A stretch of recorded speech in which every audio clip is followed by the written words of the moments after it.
And now to our interview with the guest of the day. I am joined by a policy development and advocacy expert and founder of TAF Africa, Jake Epelle, for discussion on national inclusion and setting agenda for President Tinubu. Epelle is also the convener of the Disability Inclusion. Thank you very much for joining us this evening, Dr. Thank Epelle. you. Thank you. Now, after much anticipation, the new government is here. Now, tell us about your view about the coming of President Tinubu. I want to start by saying congratulations. A few days ago, we had president-elect, and today we have the president. Mr. President, you're no longer the president of APC or PDP or Labour Party. You're the president of Nigeria. Has become the father of the nation, and I extend my congratulations. A good outing. I commend him for the stamina, the passion with which he delivered the speech. Of course, not too many people will be able to do that with a glare of cameras around the wall.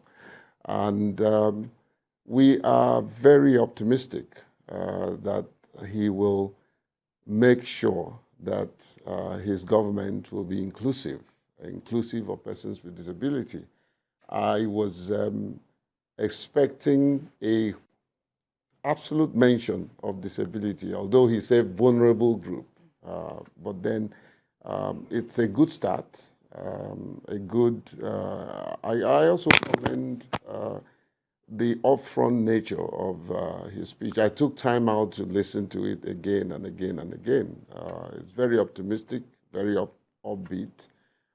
But it's some of the promises is going to be a Herculean task, you know. And of course, if I'd written that speech, I would have been a bit tricky the way I put up the fuel subsidy issue and look at the backlash, you know. But I think I am also a firm believer of the fact that we don't need fuel subsidy. I mean, we will get there, but taking a look at his inaugural speech, which was full of issues regarding developments in the country, what do you consider the most critical?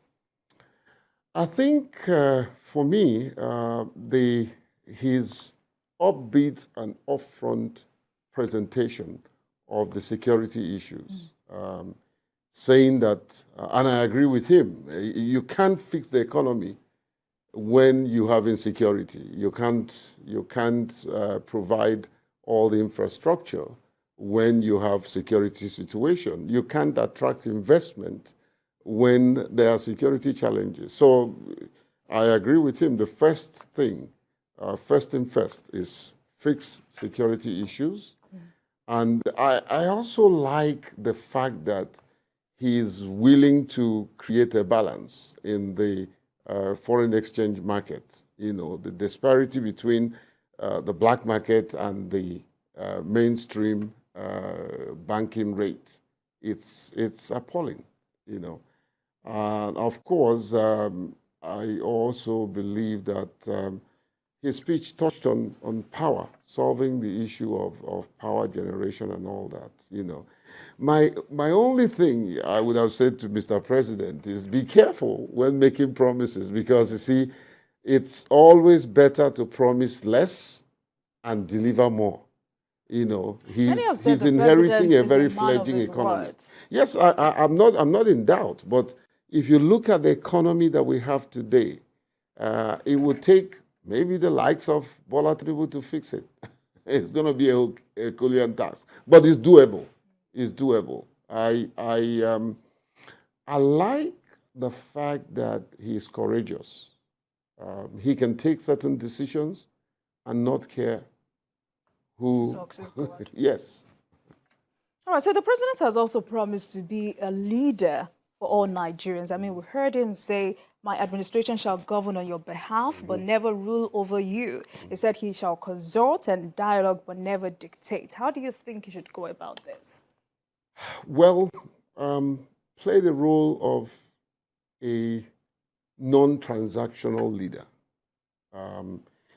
If I'm sitting across his table, I will say one thing to him: Mr. President, be fair and be firm. That's what leaders do. Your decision may not go down well with everybody, but when everybody begins to benefit from it, they will sing your praise. So for me, the first 100 days, hit the ground running, try and fix the insecurity situation, try and fix the power. Do your best to ensure that the economy is stable. Nigerians will sing your praise. So he was also really emphatic on his interest in unifying Nigerians. And for him, it says, as long as the world exists, Nigeria shall exist. How do you think the president should go about this? I think that was a very powerful statement. Number one, I think he needs to stand firm and defend the integrity and sovereignty of the nation. Bring everybody to the table. If you can solve your internal situation and make sure that the country is firm, you'll be able to defend the external aggression. Bring everybody to the table. Like I said, promise less, perform more. Also, know that you are human. Let people see your weaknesses, so that when those weaknesses begins to play out, they will empathize with you. I don't expect a rocket science performance over, I don't expect an easy performance over a period of time. Be as honest as possible. Communicate. Let people know what you're doing. He's been effective in speaking out his heart and all that. Make sure that those around you have the same body language, that when you are making a presentation, you are believable, you're credible, and ensure that you surround yourself with the right team. I think if he ensures that he has the right chief of staff, the right staff around him, the right set of ministers, and be bold to fire just the way you hire. If you cannot fire, please don't hire. Be bold, don't be brash, be humble. There is something that, look, I don't speak for APC or anything. I'm just presenting the facts. There is something that I noticed. Unknown to him, the microphones was open. You could see him saying thank you to everybody. Oh, thank you very much. Oh, thank you. Thank you. That's a man who have a heart of gratitude, and I'm saying this emphatically, that whether we like it or not, we have a president. It doesn't matter the camp that is bleeding.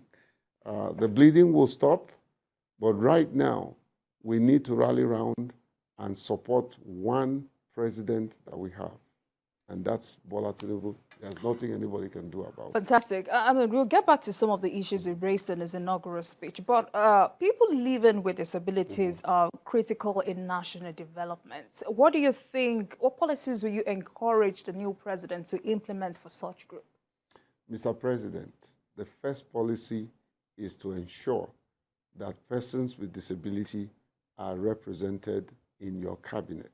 We want to be the first president in the country to appoint persons with disability as a minister in your cabinet. I don't care if it's a minister of state. Be the first president to appoint a minister with disability in your cabinet. He's not coming with the disability, he's coming with capacity, he's coming with character and competence, he's coming with commitment, And of course, please, sir, if he doesn't perform, fire him or her. It doesn't matter who, And so for me, that will be the first step. In terms of policies, when people say, Jumoke, right? When people say there are too many policies in Nigeria, I don't agree. Let there be more policies, and we can struggle to implement. And simply put, policies are not human beings.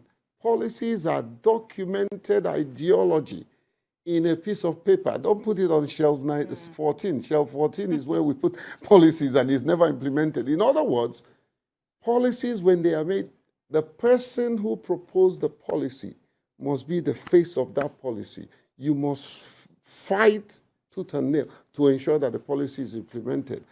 I was privileged to lead the first policy on inclusion by Federal Ministry of Education. I didn't go back and sit back and say, oh, well, we've done the policy, let it implement itself. No, I kept pushing. And today, there are organizations that are implementing that policy. Federal Ministry of Education, for the first time, is putting inclusive education in their budget, you know. So policies are not human beings. Policies don't have legs. Policies have people who put down their ideologies on paper and they are willing to push until they see implementation. So for me, Mr.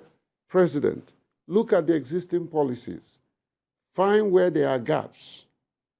Ensure that those gaps are met by update and inclusion of emerging issues.